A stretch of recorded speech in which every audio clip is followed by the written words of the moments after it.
ನಮಸ್ಕಾರ.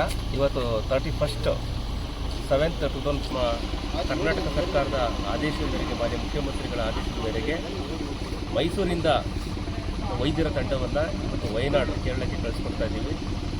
ಜೊತೆಗೆ ಆ ವಯನಾಡಲ್ಲಿ ಬಳಸಬೇಕಾದಂಥ ಎಲ್ಲ ಸರ್ಕಾರಗಳ ಜೊತೆಯಲ್ಲಿ ನಮ್ಮ ಡಾಕ್ಟರ್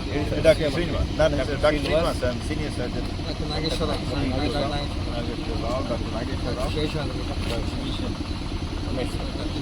ಫಾರ್ಮಸಿ ಆಫೀಸರು ಎಲ್ಲರೂ ಕೂಡ ತಂಡ ಈ ವಯನಾಡಿಗೆ ಹೋಗ್ತಾ ಇದ್ದೇವೆ. ಸರ್ಕಾರ ಏನು ನಿರೀಕ್ಷೆ ಮಾಡಿದೋ ಆ ಪ್ರಕಾರವಾಗಿ ಎಲ್ಲ ಸಲಕರಣೆ ಜೊತೆ ಹೋಗಿ ತುಂಬ ಚೆನ್ನಾಗಿ ಯಾವುದೇ ಜನಕ್ಕೆ ತೊಂದರೆ ಆಗದಂಗೆ ನಮ್ಮ ಕರ್ನಾಟಕದ ಏನೇನು ಮಾಡ್ಬೋದು ಎಲ್ಲ ಕೆಲಸ ಮಾಡ್ತಾಯಿದ್ದೀವಿ. ಇವತ್ತು ಮೈಸೂರು ಜಿಲ್ಲಾಡಳಿತ ವತಿಯಿಂದ ಈ ಒಂದು ತಂಡವನ್ನು ಇವತ್ತಿನ ಕಳಿಸ್ಕೊಡ್ತಾ ಇದ್ದೀವಿ. ಧನ್ಯವಾದಗಳು. ನಮಸ್ಕಾರ. ನಾನು ಡಾಕ್ಟರ್ ರವಿಕುಮಾರ್, ತಾಲೂಕು ಆರೋಗ್ಯಾಧಿಕಾರಿ ಎಚ್.ಡಿ.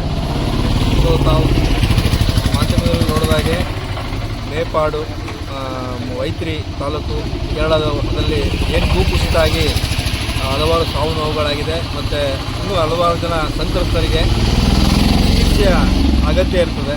ಅದನ್ನು ಮನಗಂಡು ಇವತ್ತು ಬೆಂಗಳೂರು ಕಮಿಷನರೇಟು ಮತ್ತು ಪ್ರಿನ್ಸಿಪಲ್ ಸೆಕ್ರೆಟರಿ ಅವರ ವತಿಯಿಂದ ಮೈಸೂರು ಜಿಲ್ಲಾಡಳಿತ ಮಾನ್ಯ ಜಿಲ್ಲಾಧಿಕಾರಿಗಳು ಮತ್ತು DJD ಮತ್ತು DH ಅವರ ಆದೇಶದ ಮೇರೆಗೆ ಇವತ್ತು ಒಂದು ನುರಿತ ವೈದ್ಯರ ತಂಡವನ್ನು ಮತ್ತು ಅಗತ್ಯ ಔಷಧಿಗಳೊಂದಿಗೆ ನಾವು ಇವತ್ತು ಕೇರಳಗೆ ಕಳಿಸ್ಕೊಡ್ತಾ ಇದ್ದೀವಿ.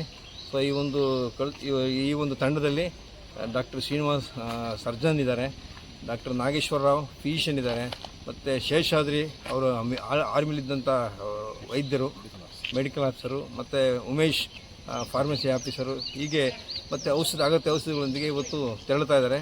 ನಾವು ಇವತ್ತು ಕೇರಳದ ಗಡಿ ಭಾಗವಾದ ಪಾವಲಿ ಚೆಕ್ ಪೋಸ್ಟ್ನಲ್ಲಿ ಮಾನ್ಯ AC ಸರು ಮತ್ತು ತಹಸೀಲ್ದಾರು ಮತ್ತು ಇತರ ಎಲ್ಲ ಸಮ್ಮುಖದಲ್ಲಿ ಇವರನ್ನು ನಾವು ಕೇರಳಕ್ಕೆ ಕಳಿಸ್ಕೊಡ್ತಾ ಇದ್ದೀವಿ.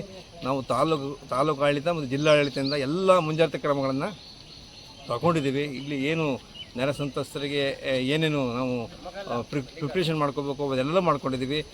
ಅದೇ ರೀತಿ ತಾಲೂಕಿನಲ್ಲೂ ಸಹ ಮಾನ್ಯ ಜಿಲ್ಲಾಧಿಕಾರಿ ಆದೇಶದಂತೆ ಇಲ್ಲಿ ಹೊಂದಿಕೊಂಡಿರೋಂಥ ದೊಡ್ಡಬೈನಕೊಪ್ಪ ಪ್ರಾಥಮಿಕ ಕೇಂದ್ರದಲ್ಲಿ ವೈದ್ಯರು ಮತ್ತು ಆಂಬುಲೆನ್ಸನ್ನು ನಿಯೋಜನೆ ಮಾಡಿದ್ದೀವಿ. ಜೊತೆಗೆ ಸಾರ್ವಜನಿಕ ಆಸ್ಪತ್ರೆ HD ಕೋಟೆನಲ್ಲಿ 5 ಆಂಬುಲೆನ್ಸು ಮತ್ತು 10 ಬೆಡ್ಡನ್ನು ರಿಸರ್ವ್ ಮಾಡಿದ್ದೀವಿ.